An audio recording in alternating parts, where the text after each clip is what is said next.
Welcome back to the pod life of Angel and Tina. I'm your girl Angel, and today we're talking all about the good news. And I'm Tina. In a world where headlines can feel heavy, we want to celebrate the amazing, the hopeful, and the inspiring stories happening right now. From historic victories in global health, like Kenya defeating sleeping sickness, to a groundkeeping diabetes breakthrough changing one person's life forever, To discoveries that expand our imaginations, like a brand new moon orbiting Uranus, and even cultural milestones like progress at Mayan border. So sit back, relax, and get ready to smile. This is your dose of positivity, only on the pod life of Angel and Tina. But first, let's do a quick week recap. Tina, how was your week? It's good. It's a 3-day weekend. I'm excited. Didn't do much during the week besides go to the Moose with Chad. We tried to do a little shopping, couldn't find shoes, so that was sadness. And then I went out with my girl Angel whoop, whoop, yesterday. We did some wine tasting and we had dinner at the Water Dog. We also did a miniature stop at the ABCs. And let me tell you this, I finally found, well, I didn't really look for it, but when I went to the ABC store, I was going to look for it. It's the Buzzball Witch's Potion. It's not a small one, it's a big one. And let me tell you, I give it like an 8 out of 10. I didn't know what it was, but I just bought it for $22. It tastes like gummy bear or gummy worm. I was very impressed by it. Mm-hmm. And then tomorrow, I know it's not this week, but tomorrow we're headed to Virginia Beach for the overnight trip to see Def Leppard. Yay. Yeah, I'm excited to hear their music for the first time. Since you don't know who they are. Well, you do know who they are. I just know their song, Pour Some Sugar That's enough to buy our tickets. That's all I know of the song. Well, that I think think of. that's it for me too, but it's fine. I seen them. No, you're gonna know more I hope so. because when I went to see them in Charlottesville with Poison, they came out and they started singing songs. I was like, wait a minute. I got so excited because I was like, I know them. Yeah. I know this song. And we bought our tickets last minute for that event, and we were in the 7th row. So hopefully tomorrow we are able to upgrade closer to where we are. I'm not going to say where we are because we're going to be closer. So yeah, I'm very excited. Very excited to get out of Lynchburg and just explore Virginia Beach overnight. Diva's going to daycare, so it's a night without the kids for me. How was your week, Angel? Did you do anything fun? Exciting? Not really. I've just been chilling at the house, working on things. I did start Scentsy this week, so if anyone needs any Scentsy products, please feel free to hit me up. I literally just started this week, so tell them about your Facebook group if they want to join. I have a Facebook group. Y'all should join. What is it called? I don't even know. Then how are you going to sell? I just started the other day. I'm trying to. Still? He said he's about to stop selling because, it's a conflict with Yankee Candle and stuff like that. Okay. But he's only temporary at Yankee Candle. Yeah, I know. But I know he said he was going to stop. He always going to stop. But it's Angels and Roll. Scentsy VIPs. That's what it's called on Facebook. Angels Scentsy VIPs. Perfect. If you guys want to join, please let me know. Again, I didn't even create it. I didn't create the page. I know you didn't. Yeah.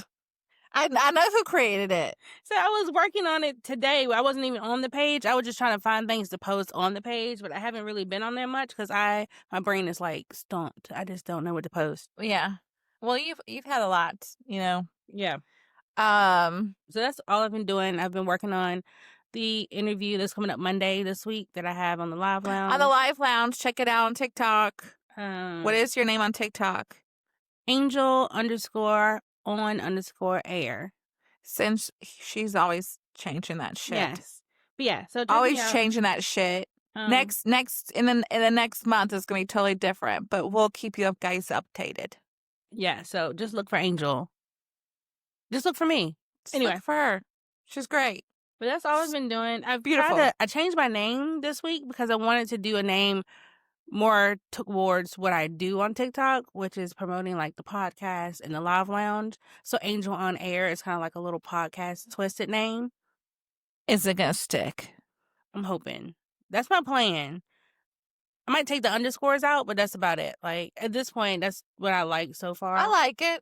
I like the little microphone. No, because I do like training on TikTok and stuff, and I was in this training the other day, and they were like, if you have a niche, your name should be geared towards. How you do training?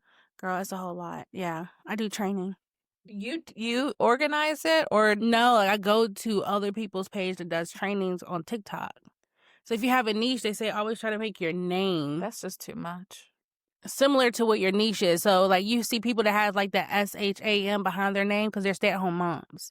So their name goes with what their niche is, which is stay-at-home mom content. You'll see people that have coach behind their name because they like to train people and help coach people on TikTok. So you have like Coach Sam, Coach Bushcall.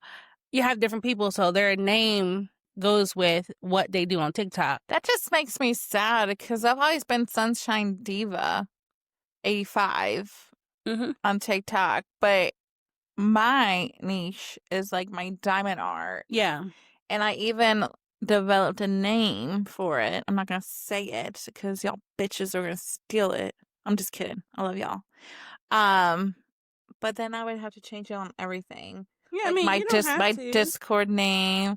Well, no, if I want to start doing TikTok like more and going live more, then yeah, I understand where that's coming from because you want to be like, oh, look at this person. Like, oh, like this is what she does. Yeah. So that's why they say like they suggest, you don't have to, but they suggest changing your name to make it more geared towards what you do. So when people automatically come to your page, like they'll know. Like your name says it, your bio says it, so your emoji TikTok says it. Yeah, and even TikTok, because TikTok is all about algorithm and what the hell? Is that a child? That's a child. Ew. And TikTok is all about like they're like a computer company, so they pick up on what you're saying. They pick up on what you do. So if you have your name geared towards what you're doing, your bio. Why don't you teach on TikTok? That's what everyone says, but I don't like teaching. Well, I would love to know information.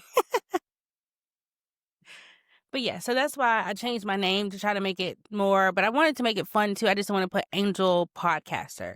So like on air. So it's like, oh, and be chicking like, oh, that's cute because the angel and the air kind of goes together and then. Up there. Yeah. Your angel. On air. Because I'm always doing something with the mic or. Always on going. But you're always going. So that's what I've done this week. Not much, but hang with Christina and work on. That's right. Because I'm her favorite. Of course, of course. I'm her favorite. Thank you. But other than that, let's get into the topics of the week because we are spreading all of the good news. So, Christina. Good news. What good news do you have news this week? That's our theme song for this week. The good news. Good news. Good news. Good news. The good news for the week. For the month. Because we only do it once a month. Okay. So my topic that I'm going to discuss is the Mayan border. This month, Mexico, Guatemala, and Belize announced the creation of the Great Mayan Jungle Bioculture Corridor. Yeah.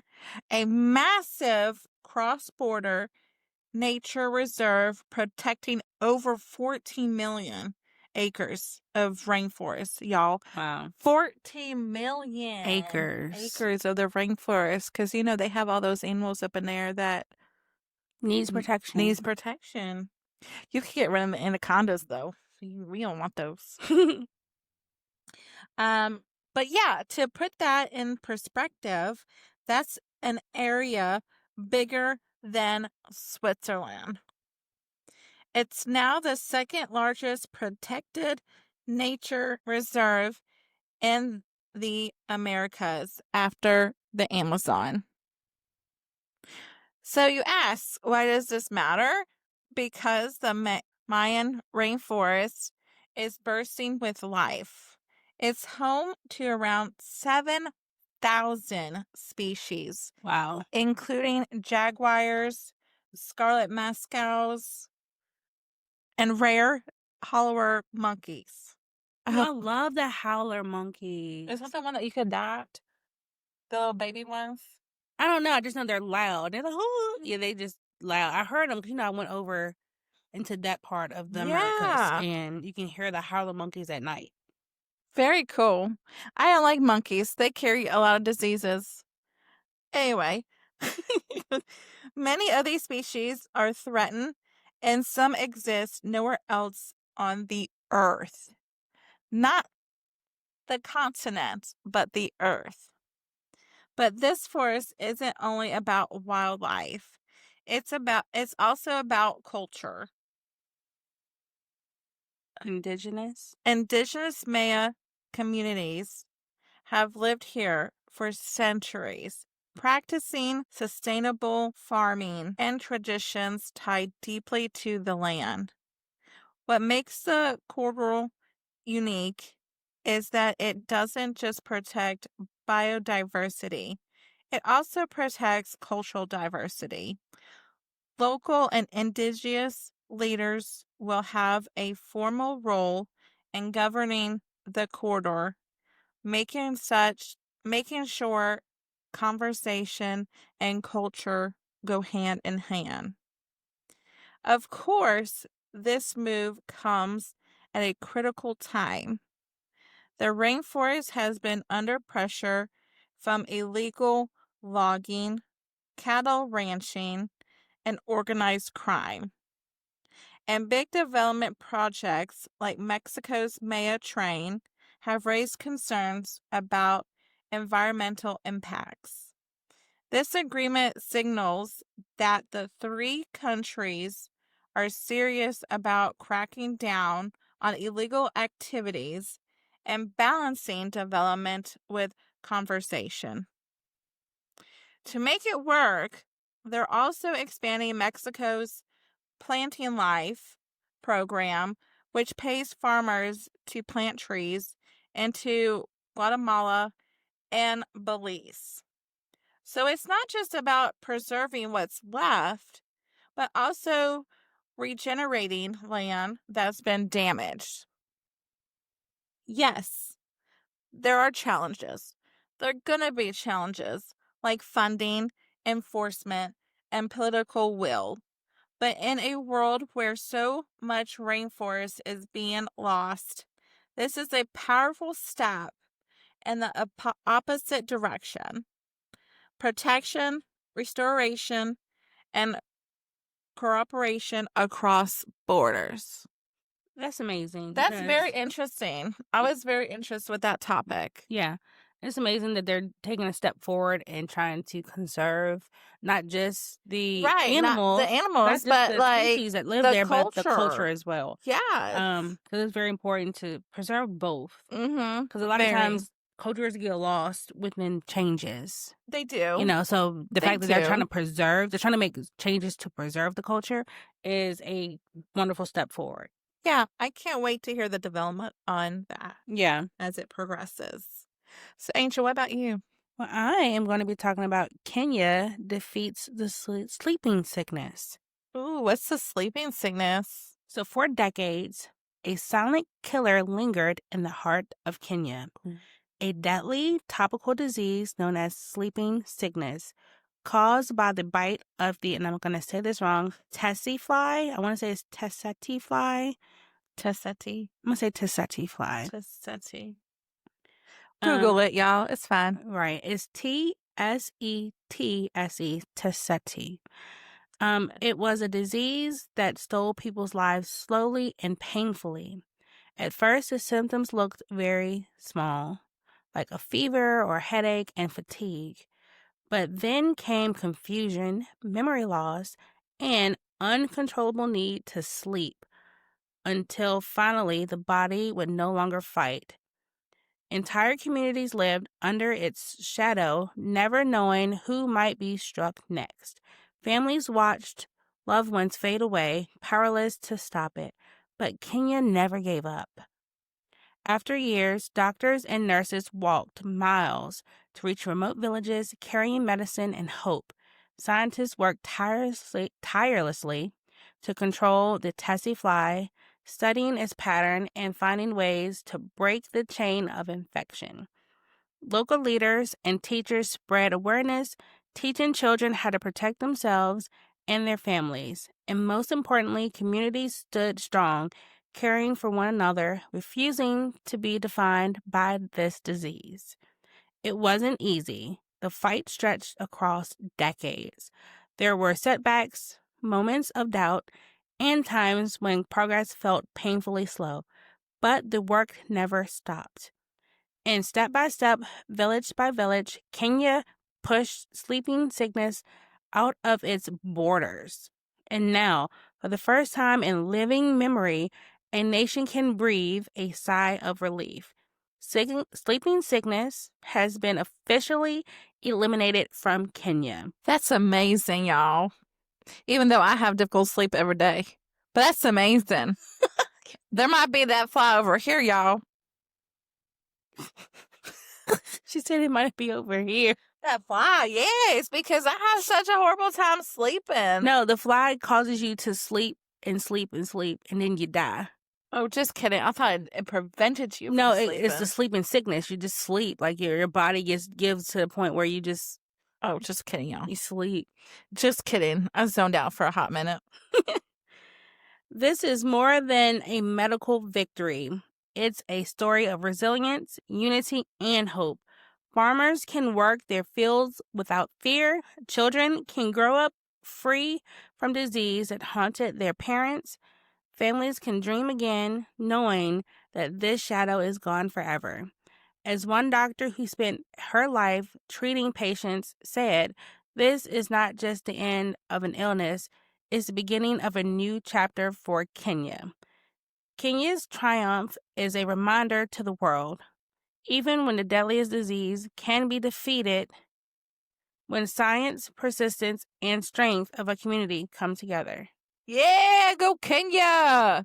So yeah, I thought that was an amazing story. That was. I mean, how- that's a disease eliminated. Right? Like how that's difficult. Yeah, it's difficult. That's to very eliminate stuff, difficult. but I mean, like you Because said, there's the doctors, so many the nurses, diseases. diseases. Yeah, everyone worked together to, watch these flies and try to study them, get rid of them, figure out their patterns, and because once you figure out the pattern and how these flies operate, you can eradicate them. Yeah, I mean, but it takes a while to do all that because it does. I mean you're working with a little tiny animal. But think of too. That's why. Well, not even an animal, insect. But even with going to Lyme disease, that comes from insects. It ticks, yeah, and ticks, yeah. And so how can right? It's a lot of research, a lot of studying, a lot of hard work. Not mosquitoes. Mosquitoes, there's something else that comes from mosquito bite, but I can't remember right now. But yeah, Lyme disease usually comes from tick ticks, bite. and then I think mosquitoes carry. I can't remember. Is it malaria? Girl, I don't know. I can't remember. Well, I can't remember. We'll look at it later. Yeah. It's just I was happy, and I saw that article, and I was like, "Oh, I want to read about." Yeah, Kenya. it's very interesting. I didn't know about that. So, Christina, what other good news do you have for us today? I have the topic of we have a new moon. A new moon. A new moon. Wait, let me pause for new moon for a minute. Okay. Did you see that about Twilight? That they're releasing something in October. Yeah, I seen that. I was like, "Oh, it's fake," and then I just no. I don't think it's fake at all. Are you sure? I seen it on Facebook. I was because I think it was on Instagram, Twilight, that posted it. So it was like, I didn't look into it because a lot of people over Twilight, but that's gonna be exciting if a new movie comes out. Right, that will be exciting. Team Jacob. Anyways, back to my new moon. So now let's lift off from Earth and travel to the icy blue planet of Uranus. This month, astronomers, it's fine, I can't say it, using the James Webb Space Telescope announced the discovery of a new moon orbiting Uranus, its Wow. 29th known satellite. So astronomy has been huge for me ever since I was little. I love looking at the stars. Every year for Christmas, I'm like, telescope. I want a Yeah. telescope. I want a telescope. I wanted to go to, take a class in college about it. I don't know why I didn't, but I guess because maybe our college didn't offer it here. Yeah. Never got a telescope, but I love it. Like, the Seven Sisters and Orion's Belt, the big moon, the little moon. So this topic was like, oh my gosh, I have to talk about it You because gotta I talk about love the new it. moon. I love, Milky Way and all that stuff. So, okay, back to the new moon. The moon, provisionally named S/2025 U1, is tiny by cosmic standards, just about 6 miles long or 10 kilometers wide. That's smaller than most major cities on the earth. But even though it's small, it's a huge discovery. You want to ask why? Why? Because Uranus is one of the least studied planets in our solar system. I didn't know that. I didn't know that either until this. I was like, that's so interesting. Yeah. So, y'all, study Uranus. And then, so it is, the least studied planet in our solar system. Voyager 2 flew by it briefly in 1986. I was one, y'all. 1986. And since then, our knowledge has been very limited. Even the powerful Hubble telescope couldn't detect this moon. It took the sensitivity of the James Webb Space Telescope, say that 3 times, y'all, to spot it orbiting close to Uranus' faint ring system. S/2025 U1 orbits about 35,000 miles from the planet's center and completes a lap in just under 10 hours. It sits between 2 other Uranian moons, Bianca and Ophelia. Beyond the cool factor of, hey, we found a new moon, discovery matters scientifically. It shows us that Uranus's system is even more complex than we thought. The boundary between its rings and moons isn't so clear. There may be more tiny moons hiding in there, helping shape and stabilizing the rings. And there's a fun cultural note too. You want to know the fun cultural note, Angel? What is the fun cultural note? Uranus's moons are traditionally named after characters from Shakespeare and Alexander Pope. What? So where did this one come from? Because this is not an Alexander Pope name for you. 525 SR. That don't sound like Shakespeare. I don't know. Okay. Maybe I didn't research. Once this little moon. Oh, okay. So yeah, back to the names. So once this little moon gets officially named so that's what we're waiting on. We're waiting for it to be officially named from the International Astronomical Union. It likely joined that tradition. So, you guys, if you are interested in all this stuff, just keep on searching because we have a new name coming out for it. Maybe it'll be named after a character from A Midsummer's Night's Dream, which feels fitting for such a mysterious, distant world. It does. You That's so should. cool. That is cool. I I didn't like know little they named moons. them I didn't know. after Yeah. Shakespeare That's and what I'm Alexander saying. Pope. Like, having this podcast, I've learned a lot of more Yeah. information going forward on this and hope to learn more. But yeah, I just thought that would be very interesting coming from someone who loves the sky, the stars, moons, astronomy. Well, I knew what it meant. I know the term. I just wanted to say the word. Astronomy. Yeah. Astronomy.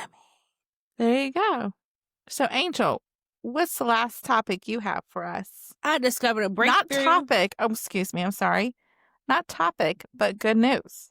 I discovered a breakthrough in diabetes treatments. Woo woo. Okay, I didn't discover it, but I read about it. Nice. Tell us about it, because there's a lot of people that struggle with diabetes. So for more than a century, people with type 1 diabetes have depended on daily insulin injections to survive. Their bodies cannot produce insulin, the hormone that controls the blood sugar, and life becomes a constant balance act of needles, monitoring, and worrying. But recently, history was made. What? Exactly. A patient with type 1 diabetes has become the first person in the world to produce his own insulin again, thanks to a transplanted cell that was edited using CRISPR, a revolutionary gene editing technology. Very cool. Doctors took donor cells, edited them to protect against the immune system's attack, and transplanted them into the patient's body. For the first time since his diagnosis, his body began producing insulin naturally. The patient described it as getting a piece of my life back. No longer chained to the constant injections, he finally knows it's like to live without endless fear of blood sugar crashes. Or like putting a needle inside you every day. Ugh. Right? It isn't just a personal victory, it's a glimpse into the future. A future where type 1 diabetes may no longer control people's lives. Where gene editing and cell therapy could offer lasting freedom for millions around the world. What once sounded like a scientific fiction is now real, and it has started with one patient, one breakthrough, and one moment of hope. So, if you guys don't know, I work in the healthcare field, so I found this very interesting because I was like, oh my gosh, I had never heard of someone doing like transplant for. I just hope it's going to be covered on insurance. I hope so too. But I mean, because yes, this discovery is huge, and like to avoid diabetes and to cure it, insurance needs to step in. yeah. I just thought it was cool because you guys know I work for a transplant. I do It is transplant. very cool. I do prior authorizations for transplant medications. So when I heard that this person got a transplant for his diabetes, I had never heard of that, and I thought it was Me interesting either. to talk about. That's very cool. Wow. But yeah, but that is our last good news for this week. We had to cut it short because we have to pack, but that was wow. What an uplifting ride from ancient history to global health, from outer space to groundbreaking science. It feels so good to celebrate progress. Exactly. These stories remind us that no matter how heavy the world feels, good things happen every single day. And we love to hear from you. Email us your thoughts, questions, or even your own good news so we can talk about it on the pod life of Angel and Tina. But you can also email us at thepodlifeofangelandtina@gmail.com. And don't forget, make sure you subscribe or follow us on whichever platform you're listening from so you never miss an episode. You can also connect with us on TikTok. I'm Sunshine Diva 85. And of course, I changed my name again to Angel_on_air. So it's just Angel on Air. Come hang with us for more behind the scenes fun. And thanks again, y'all, for joining us today. We really appreciate your support and look forward to next time. And until next time, keep looking for the good news because it is out there. First time, always. Y'all have an amazing week. Bye. Bye. You guys will hear from us next week. Next week. I was going to see y'all next week, but I really can't see you might see us live at the concert tomorrow. Yes. We don't know. We're going to go live at the concert. Why not? On the Pod Life? Either one. But Okay. we don't have no people on Pod Life. Well, because we haven't advertised it. Yeah. Okay. Bye. Bye. Love you guys.